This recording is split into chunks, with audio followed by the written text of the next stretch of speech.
Bitcoin em El Salvador é o cavalo de Troia da década. Em junho desse ano, o Congresso de El Salvador aprovou uma lei que torna o Bitcoin uma moeda oficial em seu país. Isso foi efetivado, passando a valer oficialmente no dia 7 de setembro desse mesmo ano. Para muitos, isso foi visto com grande euforia. Afinal de contas, a moeda, que antes era vista apenas como um jogo de pirâmide, hoje é usada por um país para fazer comércio oficialmente, tudo dentro da lei.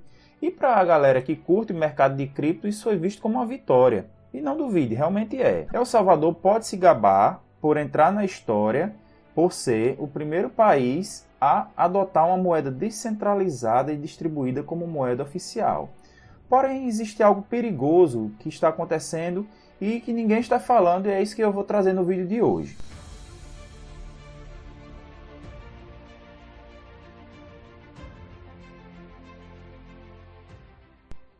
Muitos não sabem, mas El Salvador tem duas moedas aceitas oficialmente. É o dólar e o próprio Bitcoin. Então, talvez você se pergunte por que ele não tem uma moeda própria. Para entender o porquê disso, vamos entender como as coisas funcionam lá em El Salvador. Por mais que esse país seja a terceira maior economia da América Central, El Salvador é muito pequeno para chamar atenção na economia global. Seu PIB é de apenas 44 bilhões de dólares e no ranking das economias globais ele ocupa o 95º lugar. E isso faz com que ele não receba tantos investimentos e, além disso, a sua mão de obra é pouco qualificada e tem um baixo número de consumidores. A economia de El Salvador acaba sendo baseada em apenas pequenas fábricas que aportam sua produção no país caribenho e faz com que o governo tenha uma alta dependência da arrecadação de impostos. E foi justamente devido a essa dependência do governo de arrecadar dinheiro do país que ele optou por largar o poder de ter uma moeda nacional e implementou o dólar como uma moeda oficial. Devido a uma guerra política que teve início nos anos 80 e durou até o ano de 92, a economia de El Salvador sofreu muito, tendo como consequência o fechamento de inúmeras fábricas. A guerra política foi de um grupo guerrilheiro de extrema esquerda, que era a FMLN, frente ao governo direitista da época, a Aliança Republicana Nacionalista. Foi um desastre social para o país, e ambos os lados lutavam pelo poder do país caribenho. Essa história custou cerca de 75 mil vidas, destruindo consigo toda a credibilidade de El Salvador e trazendo ainda mais problemas econômicos para os cidadãos. Sem opção, o país mergulhou na inflação. Com toda essa situação de baixa credibilidade, o seu governo foi obrigado a fazer uma mudança drástica, tendo em 94 passado por uma recuperação econômica devido a uma reforma onde reduziu a cobrança de impostos. E como nós sabemos, quando um país resolve fazer as reformas da maneira correta, cortando impostos, no longo prazo, a prosperidade econômica vem para esse país. Porém, a alegria deles durou pouco e em 98 o furacão Mitch passou pela região, destruindo parte do país. Devido a todos esses fatores, inúmeros salvadorenhos saíram do país, foram morar em outros países, enviando então dólares para os familiares que ficaram na região. Então, vendo isso, o governo, no ano de 2001, passou um projeto de lei que tornava o dólar estadunidense sua moeda oficial, saindo de uma moeda com pouca demanda, totalmente inflacionária, para uma moeda que é aceita em todo o mundo. E o dólar, por ser aceito em toda parte do mundo, é fácil de trocar pela grande maioria das moedas nacionais e, por perder pouco seu valor com o tempo, é a melhor alternativa frente à moeda nacional. Essa jogada, muito inteligente, tornou o país caribenho refém das políticas monetárias norte-americanas, mas salvou a economia de El Salvador, trazendo estabilidade para o país. Agora, com o Bitcoin, o governo salvadorenho fica com maior flexibilidade, menos exposto ao dólar e menos refém de políticas centralizadoras da moeda fiat americana. Para quem não sabe a diferença entre uma criptomoeda e uma moeda fiat, ou seja, moedas como o real, como o dólar, como o euro, A criptomoeda, como o Bitcoin, é descentralizada e distribuída, sem um órgão emissor central. Isso quer dizer que não existe um banco central que controla a emissão de Bitcoin, pois ela é uma moeda que depende apenas de uma rede. Essa rede, hoje em dia, é composta por milhares de pessoas. E para que qualquer alteração seja feita na moeda, é necessário o consenso de pelo menos 2/3 dos integrantes dessa rede. As pessoas que detêm esse voto na rede só têm acesso às suas informações quando você transaciona bitcoins de uma carteira para outra. Então, a privacidade e o anonimato também estão garantidos na rede Bitcoin. Vale salientar que o Bitcoin é escasso, sendo seu número máximo existente de 21 milhões de Bitcoins. Esse número não pode ser alterado por ninguém, devido ser parte do código Gênesis dessa cripto, tendo então seu lastro baseado na matemática, segurança, escassez e descentralização. Totalmente diferente vem a moeda fiduciária, também chamada de moeda fiat, que nada mais é do que um título, documento e moeda que não possui lastro em metais valiosos e que não possui um valor intrínseco. Caso queira saber melhor sobre o assunto de moedas, temos uma playlist aí explicando toda a história do dinheiro, desde o escambo até os dias de hoje. Depois você pode ver lá. A principal característica da moeda fiduciária é que o seu valor é definido de forma meio que arbitrária por governos através dos bancos centrais. Então, meus queridos, aqui nós chegamos no Bitcoin. Assim como a moeda estadunidense, o Bitcoin será usado como pagamento de impostos ao governo e todos os comerciantes serão obrigados a aceitar o Bitcoin. E como isso ocorrerá? Foi criado lá em El Salvador a lei Bitcoin pelo atual presidente Nayib Bukele. Essa lei é constituída por 16 artigos e um vídeo nosso é bem maior do que isso. Então as coisas começam a ficar estranhas a partir daqui. Já no artigo de número 7 dessa lei, todo agente econômico deverá aceitar Bitcoin como forma de pagamento pela troca do bem ou serviço, por mais que o governo tenha dito que nenhum comerciante seria obrigado a usar Bitcoin, mas recebê-lo. Bem, isso quer dizer que o comerciante terá que receber moedas, mas não usá-la diretamente, podendo converter assim que deseje. Porém, é fato que é imoral impor a qualquer um o uso da moeda, quebrando o primeiro passo da função de uma criptomoeda descentralizada, que deve ser aceita por livre e espontânea vontade e não sob coerção de força.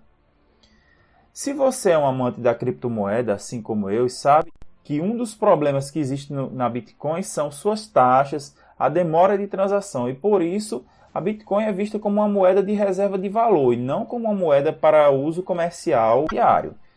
Para contornar esse problema, vem o artigo de número 8 da lei Bitcoin, onde diz que o governo proverá carteiras digitais para atender a demanda da população e isso contornará o problema, criando uma segunda camada na rede, onde as transações seriam feitas em segundo plano, enquanto para o usuário apareceria de forma instantânea no aplicativo da carteira. Vale destacar que o Bitcoin já vinha sendo utilizado de maneira informal já muito antes da regulamentação da lei Bitcoin, devido ao grande número de salvadorenhos que recebiam remessas de parentes do exterior.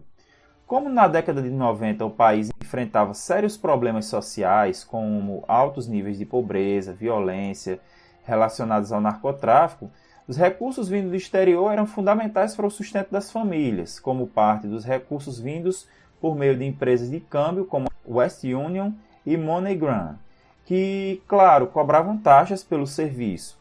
Então surge o Bitcoin, que vinha despontando como uma forma barata e segura de fugir das altas taxas praticadas pelos bancos e pelas casas de câmbio.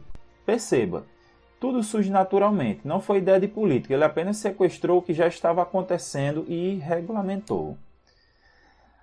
Ao equiparar o Bitcoin ao dólar como moeda oficial, o governo salvadorenho está permitindo que o comércio local e as transferências internacionais saiam da situação de dependência total da moeda americana, estabelecendo um novo padrão monetário sem gerar conflito com o legado financeiro dolarizado.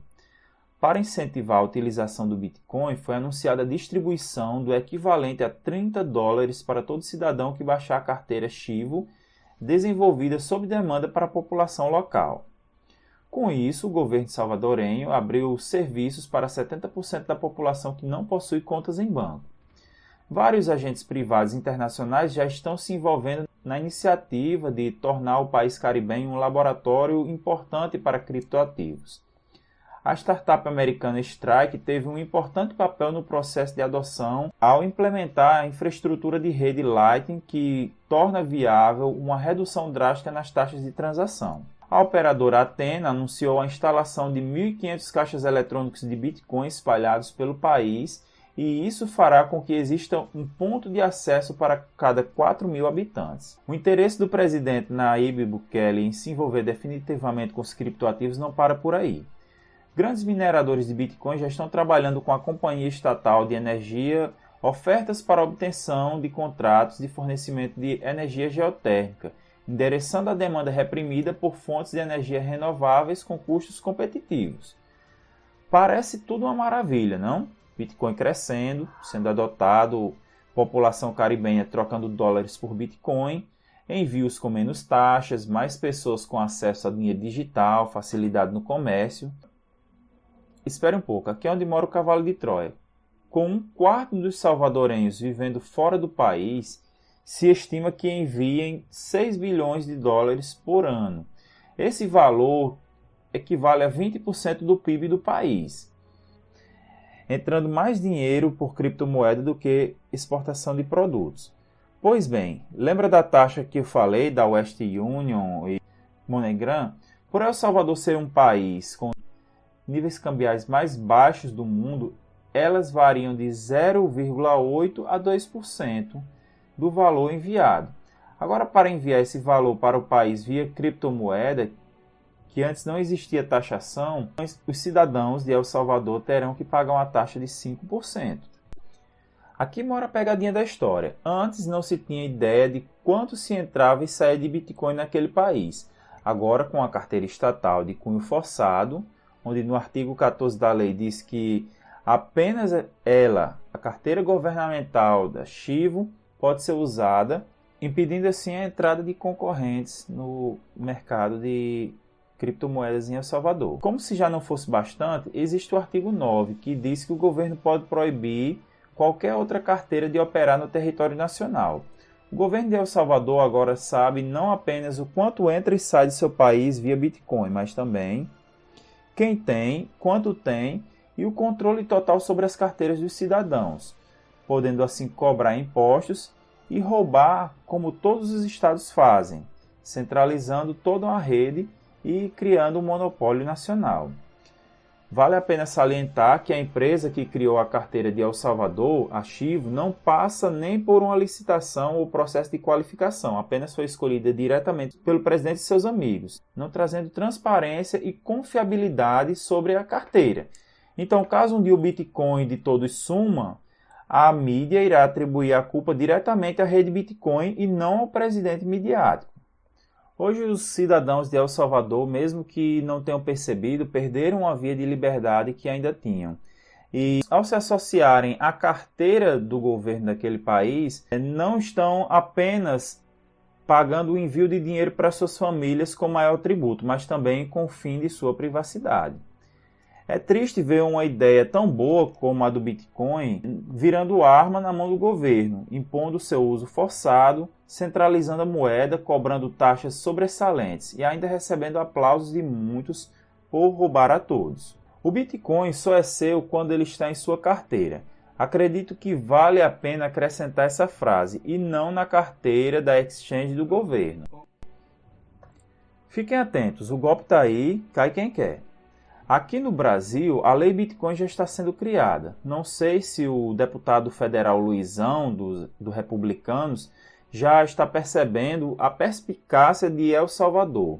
O deputado apresentou no dia 5 desse mês um projeto de lei que traz a liberdade do cidadão brasileiro de receber seu salário em Bitcoin. Não sei como está formulado o seu projeto, apenas digo que, assim como El Salvador, temos que ter cuidado com todo e qualquer projeto político que apareça com ditas boas intenções.